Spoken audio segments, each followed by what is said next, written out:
The morning sun filtered through the sheer curtains, casting a warm glow across the modest living room where Lara sat, flipping through a stack of bills. Her son, Ethan, was upstairs, his laughter echoing through the house as he played video games. They had settled into a routine, their small world a comfortable haven, despite the shadows of financial struggle lurking outside. But then the knock came. It was firm, authoritative, far too loud for the quiet of their home. Laura glanced at the clock. It was barely past 10. Who could it be? She opened the door to find two officers standing on her porch, their faces grim and serious. A chill ran down her spine. "Are you Laura Thompson?" one of them asked, a tall man with a buzz cut. The other, shorter and stockier, stood slightly behind him, arms crossed. "Yes, I am. Is something wrong?" she asked, her heart racing. "We need to speak to your son," the first officer said, his tone clipped. "Ethan, why? Is he in trouble?" Alarm bells rang in her head. "He's upstairs. He's not well." "Ma'am, your son is wanted for theft," the second officer interjected, his voice dripping with authority. "What? That's impossible. He's bedridden." Laura felt her knees weaken. "You must be mistaken." The officers exchanged glances, their expressions unwavering. "We need to take him in for questioning," the first officer insisted. "We have reason to believe he's involved in a recent crime spree." "No, you can't just take him. He's innocent." Her voice rose, desperation clawing at her throat. "You have to understand." Before she could continue, the officers stepped inside, ignoring her protests. Panic surged within her as she instinctively moved to block their path. "Get out. You can't just barge in here." Laura's mind raced, weighing the situation. These men didn't look like the police she had seen on television. There was something off about their demeanor. She needed to protect Ethan at all costs. "Let me call my lawyer," she shouted, her heart pounding. The officers exchanged another look, and she knew she had to act fast. This was just the beginning of a nightmare she never saw coming. Panic coursed through Laura as the officers advanced, their presence looming larger than the truth she clung to. She reached for her phone, desperate to contact someone who could help. But the stocky officer grabbed her arm, his grip tightening just enough to send a jolt of fear through her. "Ma'am, you need to calm down," he said, his voice deceptively soothing. "We're just doing our job." "Your job?" Laura spat, anger fueling her courage. "You're not taking my son anywhere. He's sick. He can't even get out of bed." The taller officer smirked, the corners of his mouth twisting into a mocking grin. "That's what they all say. But we have witnesses placing him at the scene of the crime. You're making this harder than it has to be." Laura's mind raced. Who were these men? The longer they stood there, the more her instincts screamed that something was off. She needed to stall them, to buy time until she could figure out her next move. "Wait, you can't just barge in without a warrant," she insisted, her voice shaky but resolute. "You have no right." The buzz-cut officer stepped closer, his eyes narrowing. "We're authorized to investigate any leads. Now, where's your son?" Before she could respond, Ethan's voice floated down the stairs, light and innocent. "Mom, who's at the door?" The officers exchanged a glance, and Laura felt a rush of urgency. "Stay upstairs, Ethan. It's not safe." "Mom," his concern was palpable. "What's wrong?" "I'm fine. Just stay put." The imposters shifted their focus to the staircase, and Laura seized the moment. "You want to talk to him? Fine. But I need to call my lawyer first. You can wait outside while I do that." The taller officer hesitated, glancing at his partner. "We don't have time for games. Just let us speak to him." "Fine, but I'm calling the real police," Laura declared, her heart pounding as she dialed 911. She prayed they would pick up in time to help her. As the operator answered, Laura felt a surge of hope. "I need help. There are men claiming to be police." Before she could finish, the stocky officer lunged forward, knocking the phone from her hand. "Enough," he growled. "This is not your business." Laura's heart sank. They weren't just faking authority. They were here for something far more sinister. She needed a plan, and fast. Laura's mind raced as she crouched down to retrieve her phone, her heart hammering in her chest. The stocky officer's face twisted with anger, but she could see the uncertainty flickering in the taller one's eyes. Time was slipping away, and she needed to act quickly. "Ethan," she shouted, forcing herself to sound calm. "You need to stay in your room. No matter what happens, don't come down." She could hear her son's footsteps retreating, a soft whimper echoing from above. That sound twisted her gut with fear. These men were not the police. They were imposters, and she was determined to protect her son at all costs.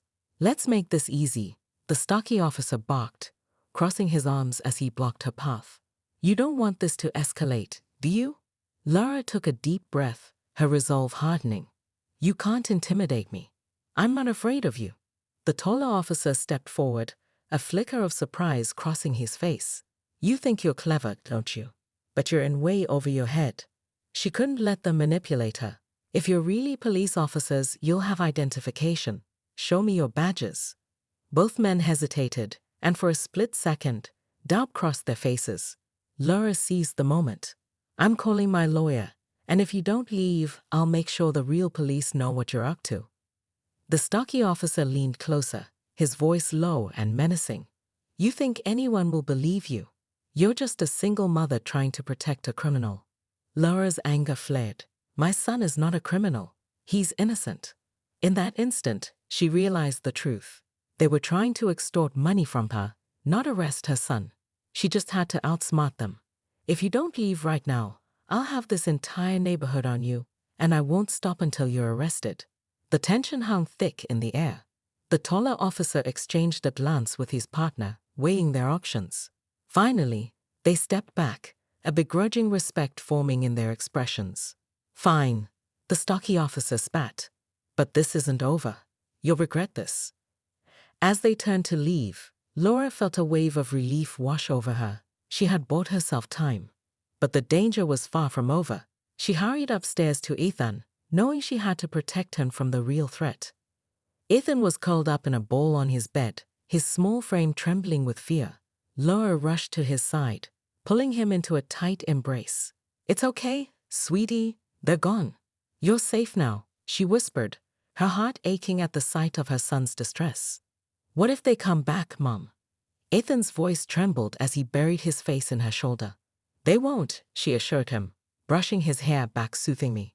"But we need to take some precautions. You stay here and lock your door. I'm going to call the real police." Ethan nodded, his eyes wide and trusting, and Laura's heart swelled with determination. She quickly grabbed her phone and dialed the police station, her fingers shaking slightly as she relayed the events to the operator. Each word felt heavy, the weight of disbelief and anger pressing down on her. "They weren't real police officers," she insisted. "They came to our home claiming my son was wanted for theft. They didn't show any identification and tried to intimidate me. I need you to send someone here right away." The operator's voice was calm and professional, assuring her that officers were on their way. But as Lara hung up, anxiety clawed at her. What if those men returned before help arrived? She couldn't bear the thought of them getting near Ethan again. "Stay in your room, okay? I'll be right outside," she told her son, closing the door gently behind her. She positioned herself in the hallway, heart racing as she listened for any sign of trouble. Time stretched painfully, each minute feeling like an hour. Just as doubt began to creep in, she heard the sound of sirens wailing in the distance, relief flooding her veins. Moments later, there was a knock on the front door. Laura rushed to answer, swinging it open to reveal two uniformed officers, their expressions serious and professional. "Ma'am, we received your call. Can you explain what happened?" As she relayed the story, a sense of empowerment surged within her. She was taking control, fighting back against the fear that had gripped her life. The officers listened attentively, jotting down notes and asking clarifying questions. "Let's get to the bottom of this," one of the officers said, glancing at her with a look of reassurance. "We'll check around the neighborhood and see if anyone else has reported similar encounters." Lara felt a spark of hope ignite within her. With the real police now involved, she knew she had taken the first step toward protecting her family and uncovering the truth behind the imposters. Days passed, but the incident haunted Lara, lingering like a dark cloud over her family. Though the real police had investigated, the imposters seemed to have vanished without a trace, leaving her with a gnawing sense of unease. Ethan was slowly returning to his usual self, but there was an underlying tension between them. Laura sensed his unease, a silent storm brewing behind his eyes. "Mom, do you think they'll come back?" he asked one evening, his voice barely above a whisper. "No, honey. We're safe," Laura replied, forcing a smile. "We're doing everything we can." But doubts crept in as Ethan revealed something that sent a chill down her spine. I think one of them, Steve, was my friend when I was little. I remember him," Ethan confessed, his brows knitted in confusion. "What? How do you know that?" Laura's heart raced. "You said they were lying." I remember playing with him in the park. He was nice, Mom," Ethan insisted, his loyalty evident. Laura's mind raced. Could it really be true? The thought that someone from Ethan's past could be involved in such a scheme made her stomach turn. "Ethan, he was pretending. People can change," she said gently, trying to navigate the delicate waters of her son's emotions. "But what if he wasn't pretending?" Ethan argued, a hint of desperation in his voice. "What if he really needs help?" The weight of the moment pressed down on Laura. She wanted to protect her son, but she also needed to ensure he understood the danger they faced. "I know it's hard to accept, but sometimes people wear masks that hide who they really are," she replied softly, her heart aching for him. Ethan stared at her, his innocent eyes searching for reassurance. "I think he was trying to help us," he said, and Laura felt her resolve waver. That night, Laura lay awake, grappling with Ethan's words. The conflict within her twisted like a knot. Could someone like Steve really be different? Or was this a dangerous illusion? Her instincts screamed for caution, but she couldn't shake Ethan's faith in his childhood friend. As the moonlight poured through the window, illuminating her thoughts, Laura made a decision. She would dig deeper. She owed it to Ethan to understand the truth behind the imposters, and perhaps even to confront the shadows of the past. With renewed determination, she vowed to unravel this mystery. It was time to find out what was really going on, even if it meant facing the very people who had shaken their lives to the core. With a resolve to uncover the truth, Laura began her investigation the next day. She couldn't let the imposters slide back into the shadows. She needed to protect Ethan and herself. Armed with determination, she revisited the local police station, hoping for answers. "Excuse me, I'd like to speak to Officer Martinez," Laura requested, her voice steady despite her racing heart. After a short wait, Officer Martinez approached her, concern etched across his face. "Ms. Daniels, is everything all right? I thought we had resolved the situation." "Not exactly," Laura replied, anxiety bubbling beneath her calm facade. "I need more information about the imposters. I believe one of them might have a connection to my son." Officer Martinez nodded, guiding her to a quieter area. "What do you mean?"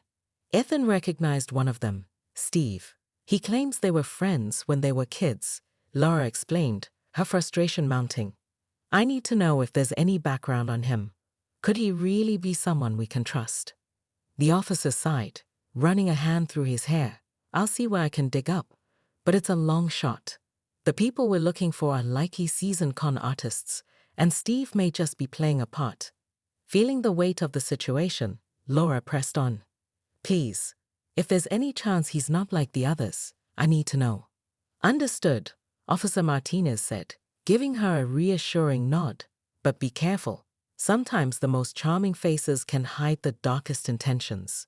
Leaving the station, Laura's mind spun with conflicting thoughts. She decided to take matters into her own hands. If Steve had truly been Ethan's friend, perhaps she could find someone who knew him better. She remembered the local community center where Ethan had attended a few events.